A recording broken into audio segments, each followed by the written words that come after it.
बिस्मिल्लाहिर्रहमानिर्रहीम। अस्सलामु अलैकुम। प्रोग्राम पुरस्कार दास्तान तहक़ीक़ात में आपको एक बार फिर खुश आमदीद कहते हैं। हम गुजारिश करते हैं अपने तमाम दोस्तों से, अहबाबों से, अपने सुनने वालों से और जो नए हैं हमारे चैनल पे उनसे भी कि हमारे प्रोग्राम पुरस्कार दास्तान तहक़ीक़ात को सब्सक्राइब और लाइक ज़रूर कर दिया करें और साथ ही दिए गए घंटी के बटन को भी प्रेस कर दिया करें ताकि हमारी हर नई आने वाली वीडियो आप तक बआसानी पहुंच सके।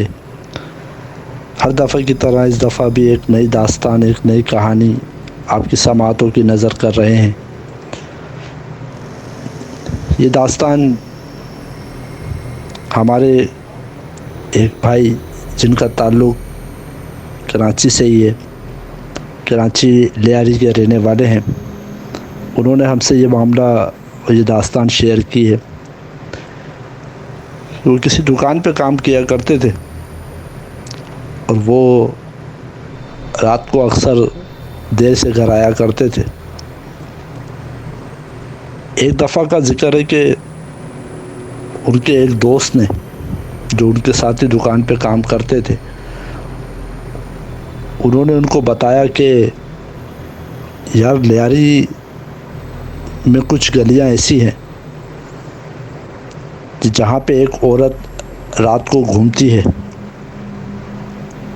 और कोई मिल जाता है तो उससे अपनी हविस दूर करती है। इस तरह की चंद कुछ बातें उन्होंने उनको बताई। हमारे भाई फैसल का कहना है कि एक दफ़ा बारिशों की रात थी, बहुत सख्त तूफ़ानी बारिशें हो रही थी, तो हमने काम अपना ख़त्म करके कुछ देर वही इंतज़ार किया कि बारिश कुछ हल्की हो तो हम अपने घरों को जाएं। आखिरकार कुछ ही देर के बाद बारिश कुछ हल्की हुई तो हम लोगों ने अपने घरों का रुख किया। मेरे भाई फैसल का कहना है कि मैंने अपने दिल में ये सोच लिया कि आज की रात मैं उन्हीं गलियों में से गुज़रूँगा और देखूँगा कि ये सच है या झूठ है। मैंने इस बात का ज़िक्र अपने दोस्त से नहीं किया और ख़ामोश रहा और अपने घर की तरफ चल पड़ा।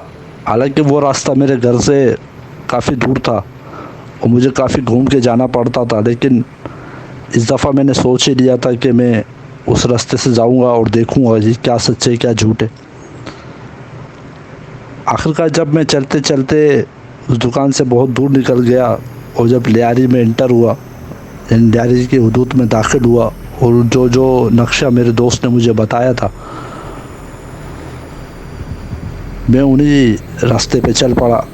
अब चूँकि रात काफ़ी हो चुकी थी, बारिश भी मुसलसल जारी थी, रात का खौफ, रात का सन्नाटा भी मेरे डर और खौफ में मज़ीद इजाफ़ा करता चला जा रहा था। लेकिन मैंने इस दफ़ा ये ठान ली थी कि मैं अपनी आँखों से ज़रूर देखूँगा। अभी ये सोचता चला जा रहा था कि कुछ दूर पे मुझे किसी के चलने की आहट महसूस हुई, तो मेरा दिमाग फ़ौरी तौर पे अपने उसी दोस्त की उस बात पे गया कि गलियों में एक खूबसूरत औरत घूमती है जो लोगों को रोक के अपने हविस दूर करती है।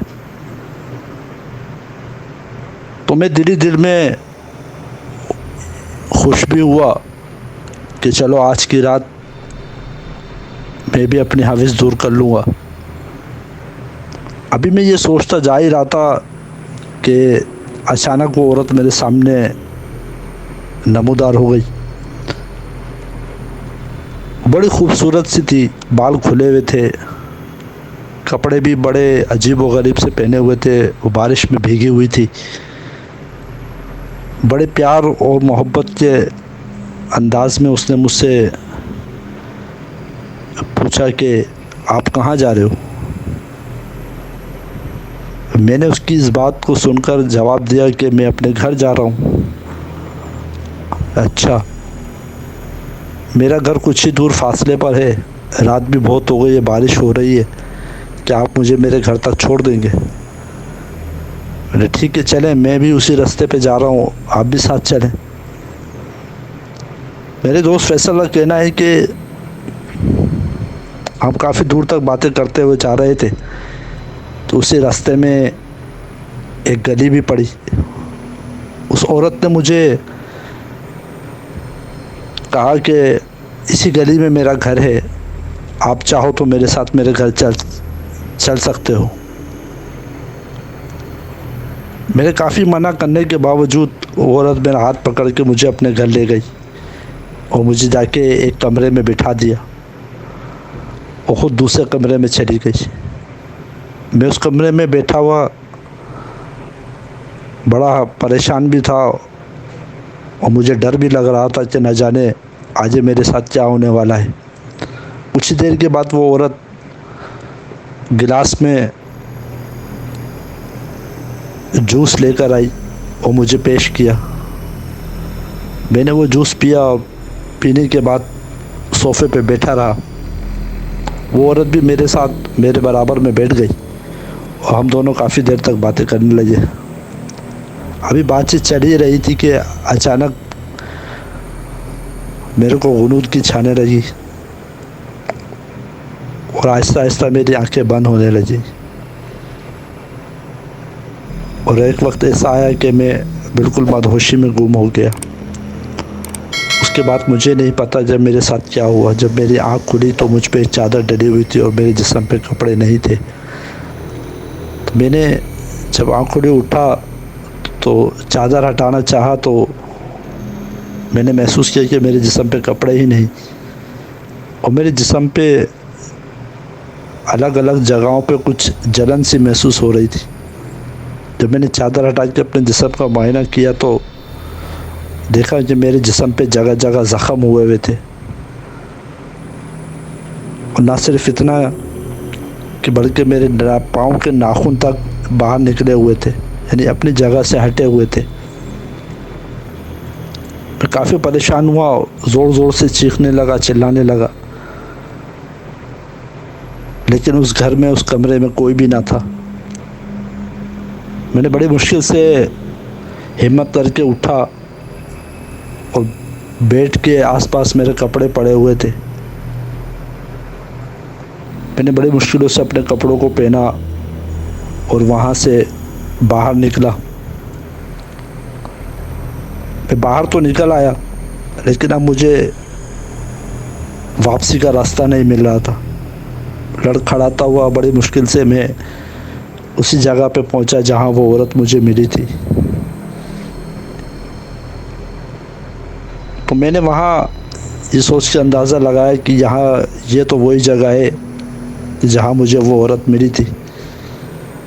यहाँ से मुझे वापस मेन रोड की तरफ जाना है। मैं बड़ी मुश्किल से लड़खड़ाता हुआ, गिरता पड़ता वहाँ से निकला और आखिरकार मैं अपनी उसी दुकान की तरफ पहुँच गया जहाँ से चला था। मैं घर भी ना जा सका और सारी रात उसी दुकान के बाहर बैठ के सुबह होने का इंतज़ार करता रहा। वहाँ बैठा बैठे मुझे नींद आ गई। जब आँख खुली तो सुबह का सूरज मेरे सर पे था। तो दोस्तों, ये थी हमारे एक दोस्त फैसल की आप बीती कहानी, जो कि कराची और लियारी की सुनसान सड़कों पर गलियों की कहानी है। एहतियात किया करें रास्ते में, सड़क पे, ख़ास करके जब बारिशों की रात हो, अंधेरी रात हो और कोई रोड पे मिल जाए तो उससे बचा करें। अपना ढेर सारा ख्याल रखें। अपने मेज़बान सागर राही को दें इजाज़त। अल्लाह ने के बान।